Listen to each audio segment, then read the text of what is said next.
Welcome to my channel astrology blessings and guidance. नक्षत्रों की series में आज हम बात करेंगे 10वें नंबर के नक्षत्र की, जो है मघा नक्षत्र। ये नक्षत्र राजसी नक्षत्र कहा जाता है।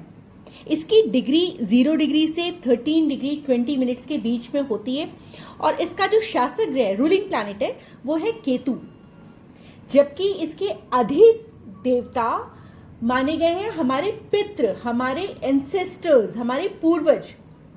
इसी कारण मघा नक्षत्रों को पितरों की गद्दी भी कहा गया है।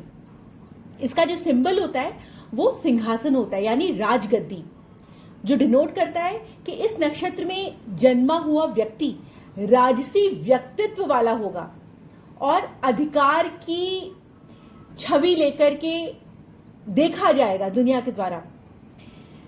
इस नक्षत्र से रिलेटेड कुछ बहुत ज्यादा स्टोरीज तो नहीं है, लेकिन मघा नक्षत्र से जुड़ी एक यूनिक स्टोरी ये है कि ऐसा माना जाता है, ऐसा कहा जाता है कि ब्रह्मा जी ने जब सृष्टि की रचना की तो उन्होंने पितरों को, हमारे एंसेस्टर्स को एक स्पेशल प्लेस दी। देवताओं और मनुष्यों के बीच में एक ब्रिज के रूप में उन्होंने पितरों को स्थापित किया। उन्होंने उनको वहां पर हम दोनों से कनेक्ट करने के लिए, हमारे को भगवान से कनेक्ट करने के बीच में पितरों को एक प्लेस दी, उनको एक माध्यम बनाया जिससे हमारी विशेष इजीली फुलफिल हो पाएंगी।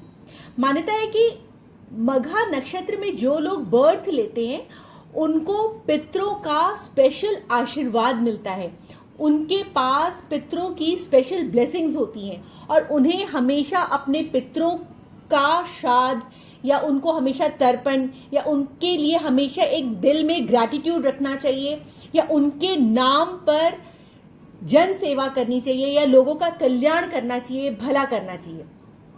एक और स्टोरी जो है वो महाभारत से जुड़ी हुई है। जब भीष्म पितामह अपने बॉडी को त्याग रहे थे, अपने देह को सैक्रिफाइस कर रहे थे, तो वो एक बेस्ट टाइम का चुनाव कर रहे थे। तो उन्होंने सूर्य के उत्तरायण होने की प्रतीक्षा की, वेट किया। मान्यता है कि उनका अस्तित्व पितरों और पूर्वजों से जुड़ा हुआ है और मघा नक्षत्र की शक्ति ने उन्हें डेथ के टाइम पर पेशेंस दिया, धैर्य दिया, संयम दिया। तो ये जो दो स्टोरीज हैं वो मघा नक्षत्र से बहुत ही क्लोजली लिंक करती है। जो मघा नक्षत्र में लोग पैदा होते हैं वो जन्म से ही बड़े सौभाग्यशाली माने जाते हैं, क्योंकि उनके ऊपर पितरों की ब्लेसिंग्स होती हैं। बस शर्त ये है कि उनको पितरों के नाम पर हमेशा कुछ ना कुछ दान धर्म पुण्य करते रहना चाहिए, पितरों को हमेशा याद करते रहना चाहिए। इनमें आत्मसम्मान और परंपरा का पालन, जो भी हमारे रिचुअल्स चले आ रहे हैं इनको हमेशा फॉलो करना चाहिए और अपने वंश को, अपने वंश के गौरव को बनाए रखने के लिए हर संभव प्रयास करना चाहिए। क्योंकि केतु जो होती है वो हमारी रूट्स होती है, हम अपने एंसेस्टर्स को ही बिलोंग करते हैं, तो हमारे को अपने रूट्स को नहीं छोड़ना चाहिए। ये लोग बहुत जिम्मेदार होते हैं और अपने वचन के बहुत पक्के होते हैं और यदि इनके कर्म अच्छे रहे तो ये अपने घर परिवार का नाम भी रोशन करने वाले होते हैं, नेम एंड फेम लाते हैं। यदि इनके करियर की बात की जाए तो ये लोग बहुत ही रिप्यूटेड प्रोफेशनल्स होते हैं। रेपुटेशन तो वैसे ही होती है और रिप्यूटेड प्रोफेशनल्स होते हैं। ये एमएनसीज के चेयरपर्सन बनते हैं, हाई लेवल के जज बनते हैं, गवर्नमेंट ऑफिशियल्स बनते हैं। जब भी कभी बिग कंपनीज को, बड़ी कंपनीज को चलाने की बारी आती है, उसको आगे ले जाने की बारी आती है, तो मघा नक्षत्र वाले लोगों का बहुत अहम रोल देखा गया है। जितने भी माउंटेनियर्स होते हैं जो ऊंचे पर्वतों पर चढ़ते हैं, आर्कियोलॉजिस्ट होते हैं, रजिस्ट्रेशन ऑफिसर्स होते हैं, ये लोग यूजुअली मघा नक्षत्र से जुड़े हुए देखे गए हैं। ऐसे लोग राजनेता भी बहुत अच्छे बनते हैं, एडमिनिस्ट्रेटर्स बहुत अच्छे बनते हैं। जब भी सरकारी सेवाओं में उच्च पद पर कार्यरत होते हैं तो ये लोग अपने अंडर आने वाले जो एम्प्लॉयज होते हैं उनके साथ बहुत अच्छे से बिहेव करते हुए देखे गए हैं। ये लोग सेना या पुलिस में भी हायर पोजीशंस पे एम्प्लॉय देखे गए हैं, या फिर जब भी कभी मैनेजमेंट से जुड़े हुए कार्य करने होते हैं तो मघा नक्षत्र के लोग बहुत ही ब्यूटीफुली परफॉर्म करते हैं। ये जो होते हैं ये थ्रोन या राजगद्दी का प्रतीक होता है। तभी इस वजह से इनका नाम हमेशा रिप्यूटेड कैटेगरी में आता है, बिग कंपनीज में आता है, हायर लेवल के जॉब्स में देखा गया है। इसलिए इनका करियर अथॉरिटी वाले पदों को ही दिखाता है।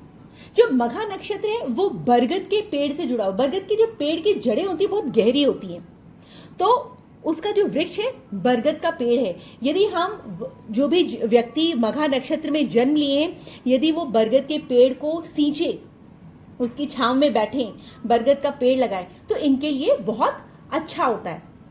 जैसे बरगद अपनी विशाल जड़ों और शाखाओं से पीढ़ियों तक, कई जनरेशन्स तक छाया प्रोवाइड करता है, उनको सुरक्षा देता है। जो भी आने जाने वाले लोग होते हैं उनको छाया प्रोवाइड करता है। वैसे ही मघा वाले जो जातक होते हैं वो अपने वंश को, अपने परिवार को हमेशा सुरक्षा और नेम एंड फेम दिलाते हैं।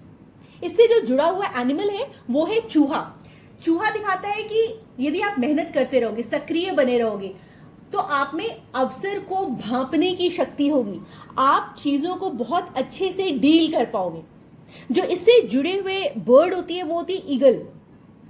जो ईगल है, जो गरुड़ का प्रतीक है, जो आकाश में बहुत ऊंची उड़ान भरती है और फ्रीडम को डिनोट करती है, शक्ति को डिनोट करती है, सतर्क दृष्टि को। इसकी जो आय होती है, जो बहुत ऊंची ऊंचाई पर भी उड़ते हुए ये नीचे धरती पे पड़ी हुई छोटी से छोटी चीज को बहुत आसानी से देख लेती है।